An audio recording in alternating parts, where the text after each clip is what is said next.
tadi itu, ini membaca seseorang yang kalau saya kira dia juga sangat populer, terkenal. Audio Jungle. Ya, itu di share gitu sama si anak itu Hmm, gitu. oke. Apa namanya? Barista. Oke. Bentar, halo Sensikers, kembali berjumpa bersama saya Denny Darko. Tidak ada yang namanya misteri, adalah tanda-tanda yang kita semua untuk mengerti. Saya bersama dengan teman-teman dari Barista RCTI, dan kita akan mengobrol perihal adanya gosip kurang sedap yang menimpa Mama Ami, ibunda dari Raffi Ahmad. Dan ini sesuatu yang em, menjadi berita hangat selama beberapa hari di pekan ini, dan kita coba akan jawab pertanyaan dari teman-teman barista ini. Oke. Mas ini mungkin terkait seperti apa penerawangannya? Kalau saya lihat dari hal yang semacam ini karena Mama Ami ya, ibunda dari Raffi Ahmad ya. Jadi kalau ada tuduhan semacam apapun itu, saya perlu melihat adanya bukti untuk bisa mengetahui dan memverifikasi apapun yang dituduhkan.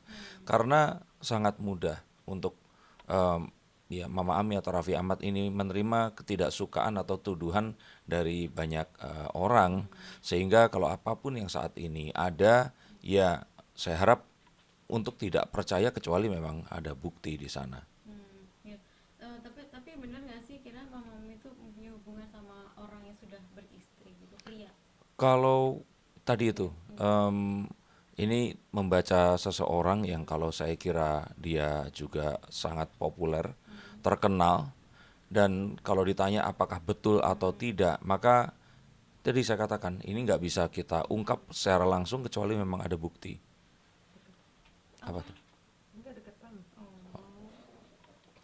Sehingga sejauh ini kalau ditanya saya katakan sih tidak ya.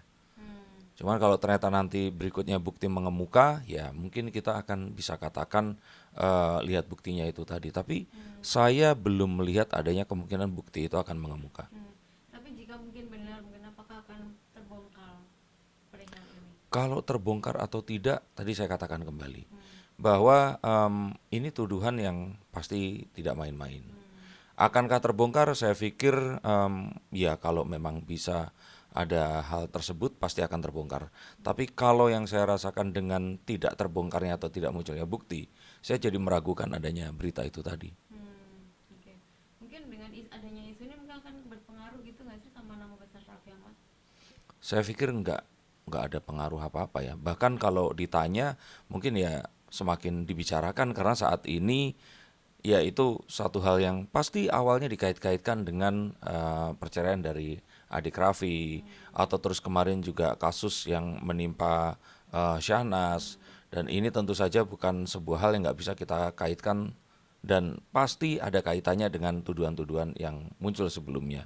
Tapi kalau berbeda dengan yang Syahnas kemarin kan itu sesuatu yang diakui oleh pihak seberangnya, dan saya pikir kalau ternyata memang hal tersebut sampai muncul seperti itu baru bisa kita katakan hal tersebut benar adanya. Tapi kalau tidak, ini akan sulit untuk kita katakan apakah ini betul terjadi atau ya sebaliknya.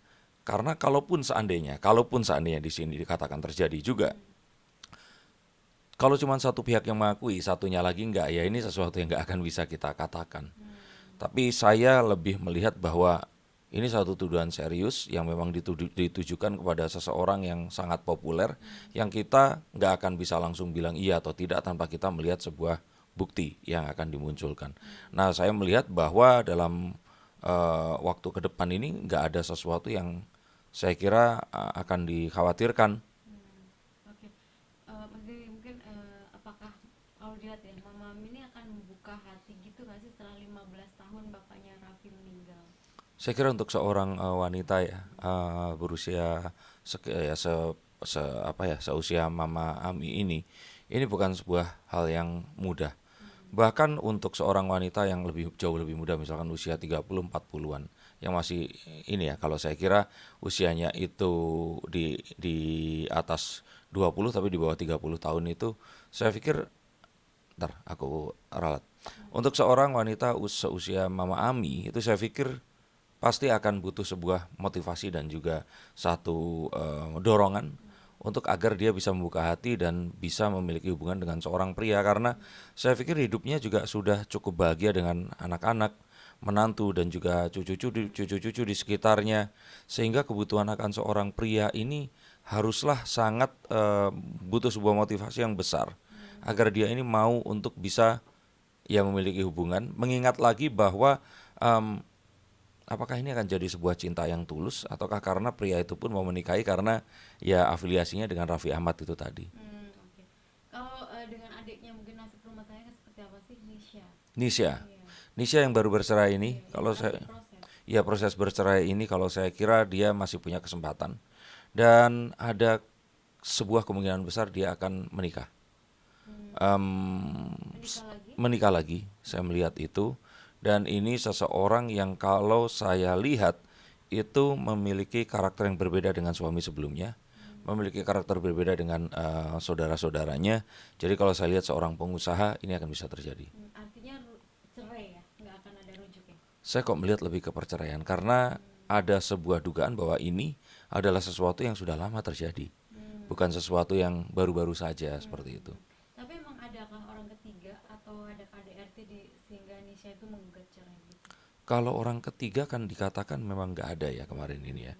Kalau KDRT ya kembali lagi, ini satu hal yang tuduhan serius yang saya juga nggak akan mau untuk mengatakan sesuatu, tapi sejauh ini nggak ada kan ini. Jadi kalau saya kira sih ya sebenarnya ini adalah sebuah perceraian yang rahasianya itu disimpan mereka berdua. Tapi memang ini sebuah ketidakcocokan yang memang sudah terjadi cukup lama. Oke. Kalau untuk nih anak Sanas Mm-mm. dan JJ mungkin gimana, kan kemarin setelah badai seperti itu? Saya pikir dengan JJ sekarang itu menyalonkan diri menjadi Bupati Bandung Barat ya. Saya kira ya Shanas ini harus lebih menjaga citranya di depan para pendukung dan orang-orang yang menyaksikan. Dan kalau saya boleh katakan ya yang kemarin terjadi, saya pikir sebuah kesalahan yang mungkin akan jadi terakhir kali dan nggak terulang lagi. Malah sebenarnya yang harus diwaspadai ini adalah kepada orang yang sama, bukan kepada orang yang berbeda. Tapi mengingat bahwa Randy-nya di sini juga sudah merasa menyesal dengan semua yang terjadi. Dia juga mengalami banyak hal-hal yang terus kemudian mungkin meneguhkan hati seperti kecelakaan kemarin itu dan juga ketakutan kehilangan anak. Saya pikir itu sudah menjadi dorongan yang kalaupun ternyata keinginan itu muncul dan itu mungkin saja terjadi, itu akan bisa dihindari. Berarti pasca Sanas selingkuh kemarin itu mereka rumah tangganya akan tetap langgeng? Saya pikir selama mereka berdua ini nggak kembali lagi ke masa lalu, itu akan langgeng. Tapi kalau dari orang yang lain, saya nggak melihat ada kemungkinan itu. Untuk karirnya mereka seperti apa? Mereka itu, Sanas sama JJ? oke, kalau Shanas dengan JJ, saya melihat bahwa karir mereka akan lebih ke politik. Kalau ke pertunjukan tidak untuk saat yang dekat. Tapi kalau nanti saya melihat bahwa Shanas mungkin akan main lagi sinetron atau berperan. Mungkin sekarang perannya menjadi tante atau wanita yang lebih dewasa. Tapi itu tidak menghentikan untuk berkarir, tapi tidak dalam waktu yang dekat. Sehingga kalau sekarang mungkin lebih mengejar untuk menjadi seorang ibu bupati. Karena kemungkinan untuk menangnya juga cenderung besar. Kalau untuk Nisha sendiri untuk di karirnya? Kalau Nisha kan nggak punya karir entertainment, iya. Kalau selebgram saya pikir ya dia akan tetap menjalaninya ya. Dan dengan kondisi sekarang juga pasti banyak simpati yang mengalir dengan semua hal yang terjadi dan juga lebih banyak orang juga pasti merasa I feel you gitu, merasa apa yang terjadi ini bahkan lebih banyak lagi yang akan lebih simpati. Jadi kalau diantara semua keluarga ini sayangnya kalau untuk orang yang berharap karir mereka malah akan meluncur jatuh ini mereka harus menyesal karena karirnya akan semakin naik untuk semuanya. Bahkan Mama Ami juga Gitu, oke. Cukup, terima kasih. tidak menuduh atau menyebarkan sebuah berita jika tidak ada bukti, dan kalaupun ternyata memiliki sebuah wasangka yang akan diucapkan, coba dipikir baik-baik karena apapun yang kalian akan katakan, kalian tuliskan di sosial media akan ada di sana untuk selama-lamanya. Jika ingin dibacakan kartunya silakan hubungi nomor di bawah sini. Terima kasih, sampai jumpa dan salam.